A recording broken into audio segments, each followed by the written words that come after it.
তো আজকে আমরা রাইস কুকারে নুডলস রান্না করব। এজন্য প্রথমে কি করলাম, প্রথমে পানি সহ তেল একটু গরম করে নেব। আমাদের পানিটা ফুটে গেছে। এখন আমি এখানে সেই কেটে রাখা সবজিগুলো দিয়ে দেব। সবজিগুলো আচ্ছা কুচি কুচি করে কাটছো তাই না? হ্যাঁ, কুচি কুচি করে আমি এখানে সিম নিয়েছি, আলু নিয়েছি আর গাজর নিয়েছি। সিম, আলু, গাজর এগুলো এখন কি সিদ্ধ করে নেব তাই না? হ্যাঁ, এটা সিদ্ধ করে নেব। এখন কিছুক্ষণ ঢেকে রাখবো। সিদ্ধ হওয়া পর্যন্ত ঢেকে রাখবো তাই না? হ্যাঁ। এখানে তো লবণ দেওয়া লাগবে না, লাগবে? না, লবণ দেওয়া লাগবে না। আমি ঢাকনাটা তুলে নিব, দেখব সবজিটা সিদ্ধ হয়েছে কিনা।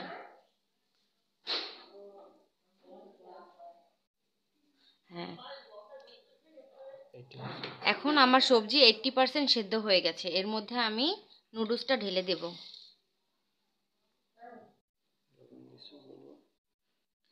এর ফাঁকে আমি একটু লবণ দিয়েছি।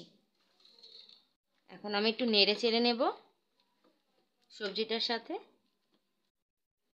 একটু নুডলসটা সেদ্ধ হতে দেব, এর জন্য আমি ঢাকনাটা দিয়ে দিচ্ছি।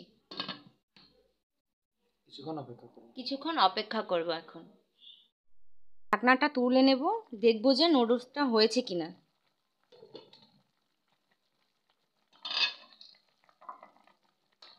আমার নুডলসটা সম্পূর্ণ হয়ে গেছে, সবজিটাও হয়ে গেছে। এখন আমি নামিয়ে নেব। এখন আমি নুডলস রান্না করার জন্য পরিমাণ মতো তেল দিয়ে দিলাম।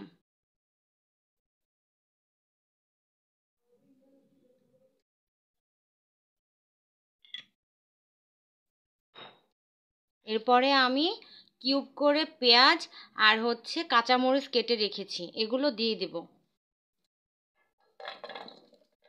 অনেকে ঝাল কম খেলে পরিমাণ অনুযায়ী দেবেন, কেউ ঝাল বেশি খায়, কেউ কম খায়, সেই অনুযায়ী দিলেই হবে। এরপরে আমি ঢাকনা দিয়ে ঢেকে দেব। এখন ওয়ার্মে আছে, আমি কুকে দিয়ে দেব। এখন আমার পেঁয়াজ ভাজা হয়ে গেছে।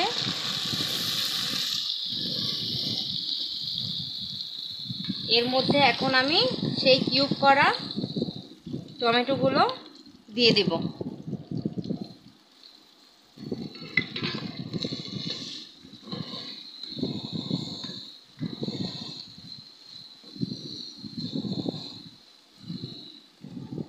এখন এটার জন্য ঢাকনা ঢেকে দেব কিছুক্ষণের জন্য, যাতে টমেটোটা সেদ্ধ হয়ে যায়।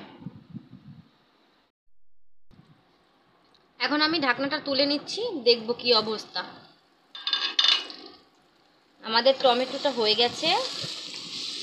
এখন আমি পরিমাণ মতো একটু লবণ দেব।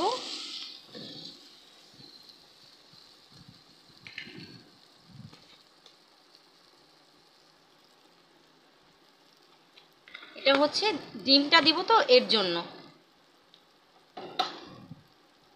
আমি একটা ডিম দিয়ে দিলাম।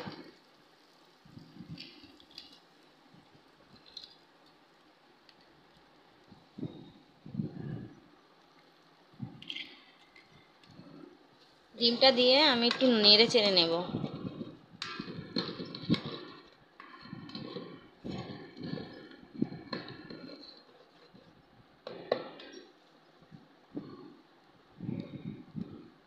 এরপর কিছুক্ষণ ঢেকে দেব।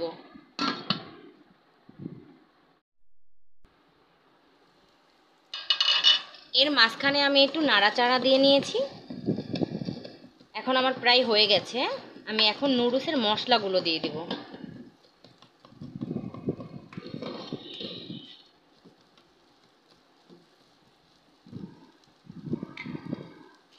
আমি এখানে ম্যাগি স্বাদে ম্যাজিকের 2টা মশলা দিয়েছি।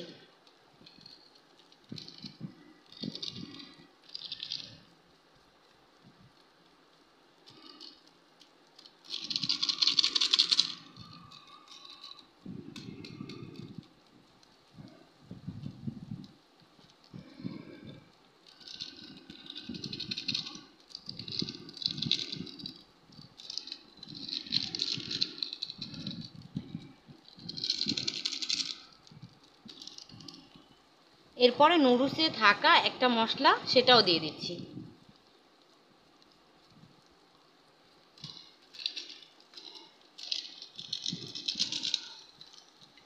এরপরে আমি এই মশলা দিয়ে একটু নেড়ে চেড়ে নিচ্ছি।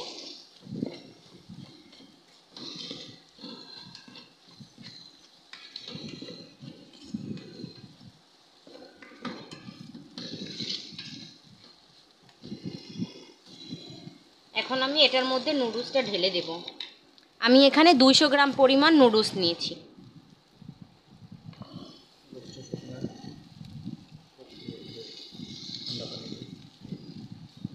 এর মধ্যে আমি নুডলসটা ঠান্ডা পানি দিয়ে ধুয়ে নিয়েছি।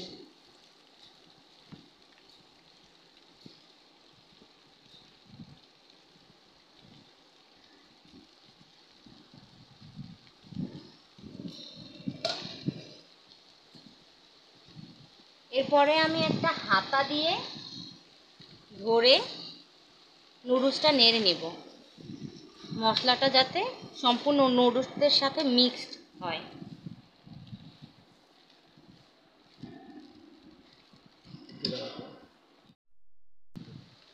এখন আমি পরিমাণ মতো লবণ দিয়ে নেড়ে চেড়ে নেব নুডলসটাকে।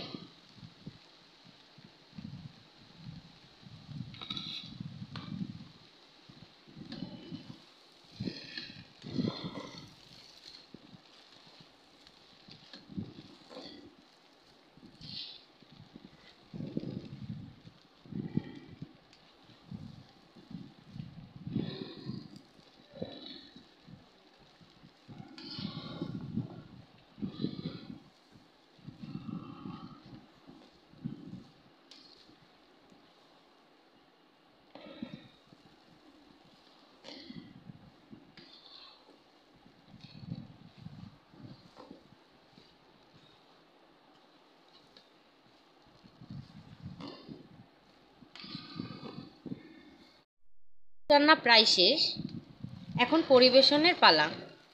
আর রাইস কুকারের নুডলস রান্না অনেক টেস্ট, যা বলে বোঝাতে পারবো না।